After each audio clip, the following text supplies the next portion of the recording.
Ya, seperti Pilgub DKI zamannya Pak Anies ada Pak Ahok, atau Pilpres zaman Pak Jokowi yang dua pasang dua kali. Pak Anies kemarin waktu di DKI itu heboh itu, rumah-rumah ibadah dijadikan kampanye. Di mana ya? Di mana ya?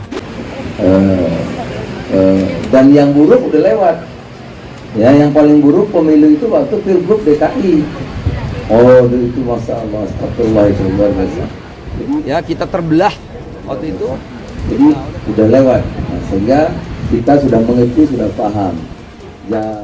Akhirnya mulai muncul orang-orang bersuara, membuka rekam jejak, mengingatkan kembali betapa mengerikannya Pilkada DKI 2017 yang lalu. Kendati banyak ditentang, beberapa masjid di Jakarta masih memasang spanduk untuk menolak salati jenazah yang menjadi pendukung Ahok.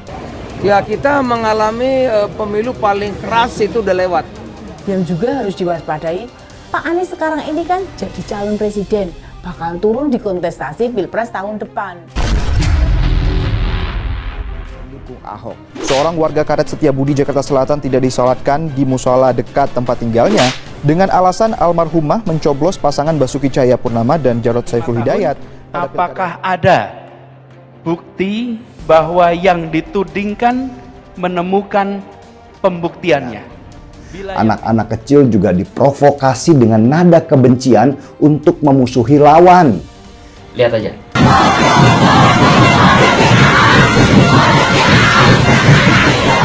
Sebagai gubernur lewat kendaraan politik identitas. Siapa yang menjamin bila upaya mengulang kesuksesan strategi politik DKI tahun 2017 tidak dilakukannya lagi? Anda dianggap mampu menjadi antitesis dari calon yang akan hadir. Bandingkan rekam jejak. Bandingkan aja. Kalau seseorang dibandingkan dengan kesempurnaan, pasti dia tidak sempurna. Tapi bandingkan satu dengan lainnya. Rekam jejaknya, rekam gagasannya, rekam karyanya. Dan itu yang kami tawarkan. Bukankah kita sudah lihat sendiri? Pak Anies dan Cak Imin menemui Habib Rizik. Meski hanya waktu acara akad nikahnya Putri Habib serta acara maulid.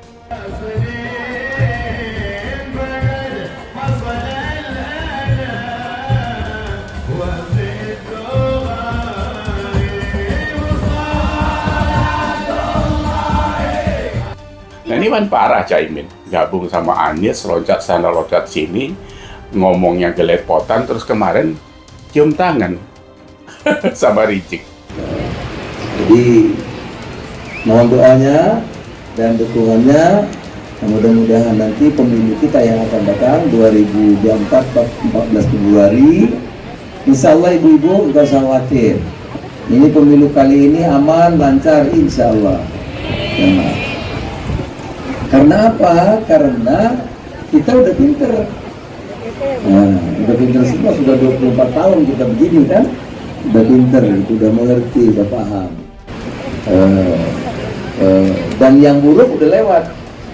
Ya, yang paling buruk pemilu itu waktu Pilgub DKI. Oh, itu Masya Allah, astagfirullah, itu luar biasa. Jadi udah lewat, nah, sehingga kita sudah mengerti, sudah paham. Ya, kita mengalami pemilu paling keras itu udah lewat. Ya, seperti Pilgub DKI zamannya Pak Anies ada Pak Ahok, atau Pilpres zaman Pak Jokowi yang dua pasang dua kali. Ya, kita terbelah waktu itu. Nah, oleh karena itu yang paling buruk udah lewat. Jadi insya Allah, percayalah, yakinlah, menurut saya pemilu 2020 mendatang ini akan berlangsung dengan baik. Ya, saya beri judul kompetisi persaudaraan. Nah, gitu. Bakal calon presiden Koalisi Perubahan untuk Persatuan Anies Baswedan mengingatkan untuk cermat dalam memilih calon presiden di Pilpres 2024. Anies berpesan agar mahasiswa mengecek rekam jejak calon presiden yang akan dipilih. Hal itu disampaikan Anies saat hadir dalam Indonesian Leader Talk di Baruga AP Petarani Universitas Hasanuddin atau HUNAS di Makassar.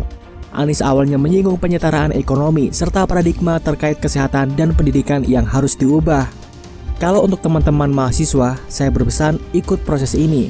Proses pilek, pilpres, dan perhatian yang serius, lakukan perbandingan kepada para calon, ujar Anies.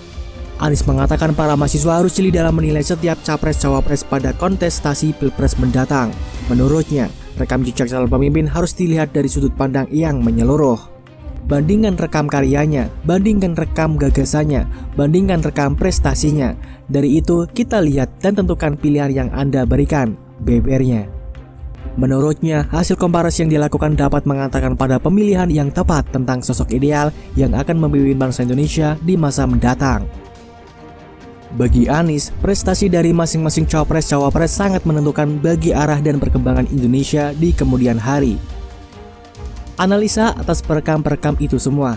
Dengan itu kita akan memprediksi mana sosok pemimpin ideal. Kita tahu bahwa yang akan terjadi di masa depan atau yang akan dikerjakan di masa depan bisa dilihat apa yang sudah dikerjakan di masa lalu, ungkapnya. Sebelumnya Anies mengatakan perbedaan harga masih banyak terjadi di wilayah Indonesia Timur. Anies mencontohkan soal harga kebutuhan pokok dan kebutuhan pembangunan. Hari ini kita masih menemukan bahwa harga kebutuhan pokok, harga komoditas pokok untuk pembangunan antara di kota besar dan kawasan timur Indonesia, selisih harganya luar biasa besar. Anda perhatikan mulai dari semen, besi, kebutuhan pembangunan, selisih harganya besar. Air minum saja selisih harganya besar, kata Anies. Itu sebabnya kita menginginkan agenda besar kami ke depan mengintegrasikan perekonomian Indonesia, dan pengintegrasian ini memasukkan unsur mobilitas, memasukkan unsur pendidikan, kesehatan, sehingga hal-hal yang menjadi kebutuhan dasar bagi seluruh rakyat Indonesia dimanapun berada itu terpenuhi. Anies mengakui hal tersebut bukanlah pekerjaan yang ringan, namun dia yakin dengan pendekatan yang ia lakukan dapat memenuhi kebutuhan pokok setiap keluarga di Indonesia. PR ini bukan PR yang ringan, dan kita berharap dengan pendekatan ini maka kebutuhan pokok setiap keluarga terpenuhi. Keluarga bahkan bisa menabung dan harapannya bisa melaksanakan masa depan juga dengan baik, jelasnya. Kita tahu, kemenangan Anies disebabkan karena lawan utamanya yaitu Ahok sedang dalam masalah besar yaitu dituduh melakukan penodaan agama dan sedang diadili. Ahok sebagai keturunan Tionghoa yang beragama Kristen, kedudukannya makin lemah.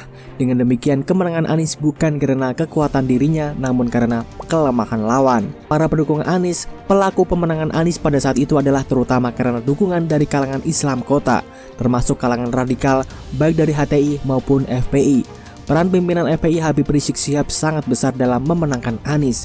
Kini, dua organisasi HTI dan FPI telah dibubarkan, sementara Rizik Syihab hingga kini belum memberikan dukungan secara terbuka.